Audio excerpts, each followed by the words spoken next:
오늘부터는 요한계시록의 5 악역 중 사단에 관한 것으로 12장 일부 초림 때 사단이 벌인 악한 행동에 관하여 나누고자 합니다. 먼저 용어부터 정의할 필요가 있습니다. 사단, 첫째 짐승, 둘째 짐승은 영적 존재를 의미하며 음녀와 적그리스도는 인간이며 바벨론은 이들의 거처입니다.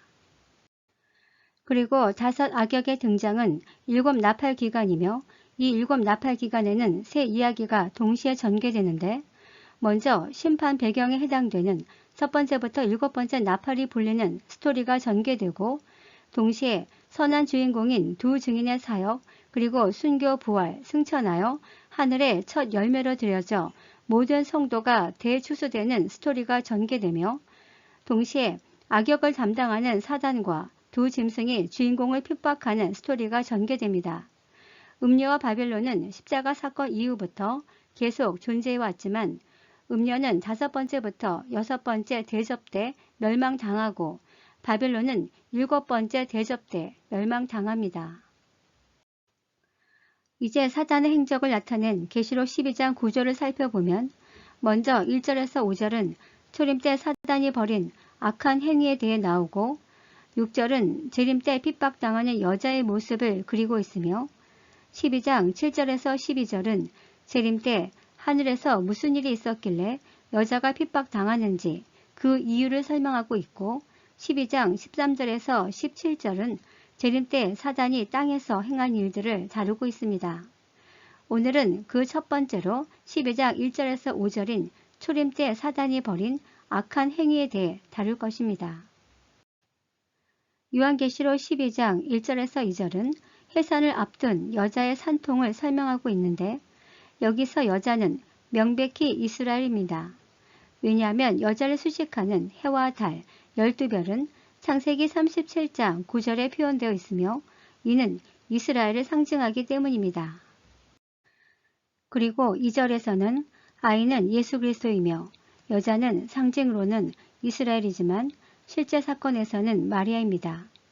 결국 이스라엘은 예수님 탄생을 위한 자국 역할을 했으며 사단은 예수 탄생을 막으려 구약시대 내내 주변 열강을 통해 이스라엘을 멸절시키려 하였음을 알 수 있고 그것을 증명하는 것이 다음 구절에 표현된 사단의 모습입니다. 이제 계시록 12장 3절은 사단의 정체를 밝히고 있는데 그 모습이 머리가 7이요 뿔이 10이라고 되어 있습니다.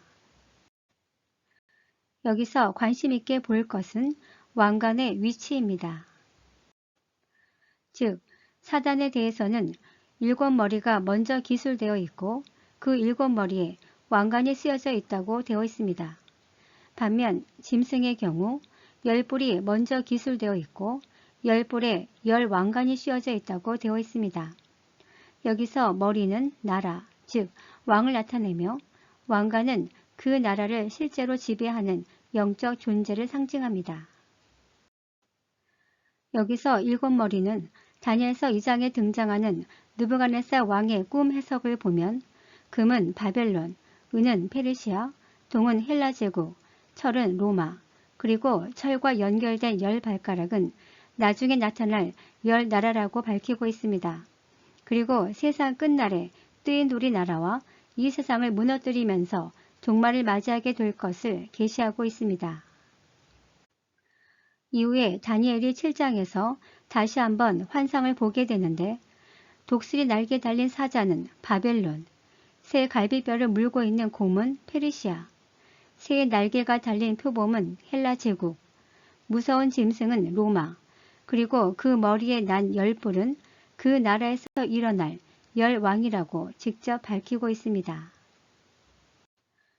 그중 특히 10뿔이 중요한데 다니엘 7장 23절을 보면 이 10뿔은 그 나라에서 일어날 10왕이라고 말하고 있습니다.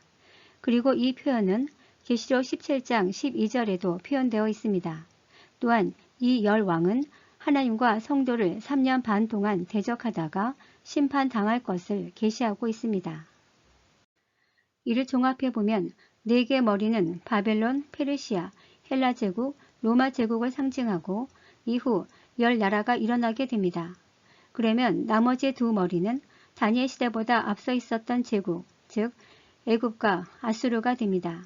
여기서 가장 중요한 것은 10발가락과 10뿔인데 다니엘 2장의 금신상의 10발가락, 다니엘 7장의 짐승의 10뿔, 그리고 계시록 17장의 7머리 짐승의 10뿔의 공통점은 세상 종말 때에 하나님께 대적하다가 심판당한다는 공통점이 게시되어 있습니다. 이를 증명해 주는 것이 계시록 17장 10절 말씀입니다.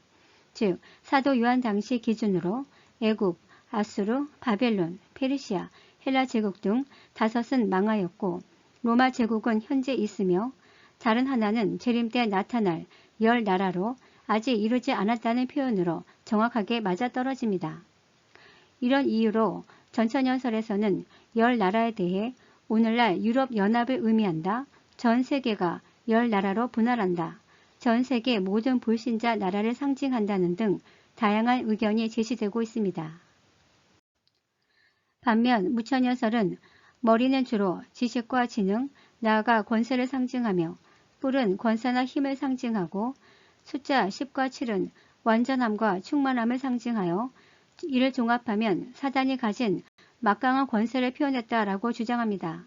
또한 예수가 쓴 승리의 면류관은 스테파노니데 반해 사단이 쓴 면류관은 둘러싸다라는 뜻을 가진 디아테마타로 이는 많은 면류관을 그 머리에 쓰신 예수 그리스도의 형상에 대한 거짓 모방이라고 주장합니다.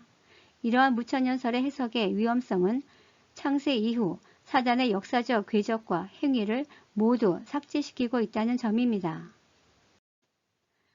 그렇다면 계시록 12장 3절에서 사단의 정체를 밝힌 목적은 무엇일까요?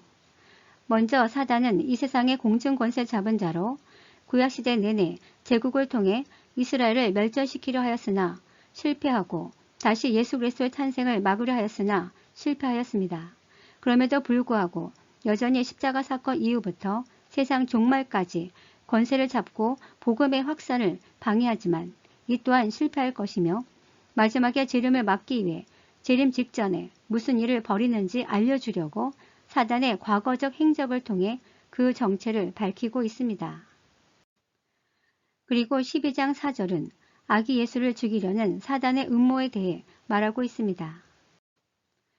여기서 꼬리는 사단의 꼬리를 지칭하며 별은 사단을 따르던 악한 천사이자 사단의 부하임을 상징합니다. 천사로 지음받은 사단이 타락한 후에 다른 천사들을 미혹하여 타락시킨 것을 상징적으로 표현한 것입니다. 3분의 1은 꽤 적지 않은 수를 말합니다. 그리고 삼기고자로 쓰인 카타파게는 먹어치우다라는 뜻을 지닌 카테스디오의 부정과거 가정법으로 이 표현은 출애굽기 1장 16절 바로가 히브리인 나마를 살해하라고 명령한 것을 연상시킵니다. 그리고 12장 4절은 역사적 사실로 헤롯 대왕이 베들레헴 지역의 2살 이하의 아이를 모두 죽이라고 명령했던 사건으로 이 사건 뒤에 사단의 음모가 있었음을 고발하고 있습니다. 결국 사단이 이와 같은 시도는 예수 그리스도의 공생애 내내 계속되다가 십자가 처형으로 절정에 달한 바가 있습니다. 이제 마지막으로 요한계시록 12장 5절은 예수 그리스도가 태어나시고 이후 부활 승천하여 만국을 다스리게 될 것을 요약 설명하고 있습니다. 여기서 장차 철장으로 만국을 다스릴 남자라는 표현은 이 아이가 곧 예수 그리스도를 가리킨다는 점을 분명하게 암시합니다. 왜냐하면 내가 철장으로 저희를 깨뜨리며 지그릇같이 부수리라 하시도다 라는 시편 2편 9절의 노래와 관련되어 있고 계시록 2장 27절과 계시록 19장 15절에도 예수 그리스도에 관해 철장으로 표현하고 있기 때문입니다. 올려가더라로 쓰인 헤르파스데는 이끌려가다, 끌어올리다 라는 뜻을 지닌 하르파조의 부정과거 송태로 이 역시 역사적 사실로서 십자가에서 죽으시고 부활 승천하신 예수 그리스도의 사건을 지목하고 있습니다. 문제는 사단의 경우 예수를 죽이는 것이 곧 자신의 승리인 것으로 착각했다는 사실입니다. 반면 하나님의 계획은 독생자 예수를 십자가에 죽이심으로 만민을 구원하는 것이었고 이를 완성하기 위해 다시 재림하실 것을 약속하셨습니다. 따라서 사단은 전략을 변경하여 십자가 사건 이후부터 만민으로 복음이 전파되는 것을 막고 재림을 보지 못하게 만들며 그리고 재림 자체를 막기 위해 모든 수단과 방법을 동원하고 있습니다. 이에 대항하여 하나님은 이 땅에 성령님을 보내주셨습니다. 결국 계시록 12장 1절에서 5절 사단의 정체와 초림 때의 사단의 행적을 보면 구약시대 때 사단의 목적은 메시아의 오심을 막기 위한 과정이었으며 그 절정이 초림 때 십자가 사건이었음을 알 수 있습니다. 그리고 십자가 사건 이후 신약시대 때 사단의 목적은 메시아의 다시 오심을 막기 위한 과정이고 그 절정이 재림 때가 될 것임을 알 수 있습니다. 그리고 사단의 목표가 초림 때는 예수였다면 재림 때는 그 신부되는 성도가 될 것입니다. 그런데 요한계시록 12장 1절에서 5절의 경우 두 학설 간에 심각한 견해 차이가 있는데 바로 여자에 대한 입장 차이로 무천연설은 교회를 상징한다고 주장하고 전천연설은 이스라엘로 봅니다. 문제는 여자를 교회로 해석할 경우 교회가 메시아를 낳았다는 논리적 모순이 발생합니다. 왜냐하면 교회는 예수 그리스도로 인하여 태동됐기 때문입니다.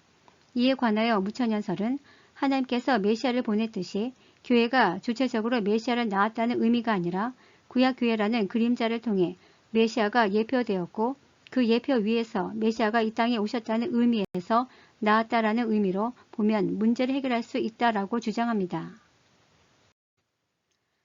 다음 시간에는 12장 2부로 광야로 도망간 여자가 상징하는 것은 무엇인가에 대해 다루고자 합니다. 감사합니다.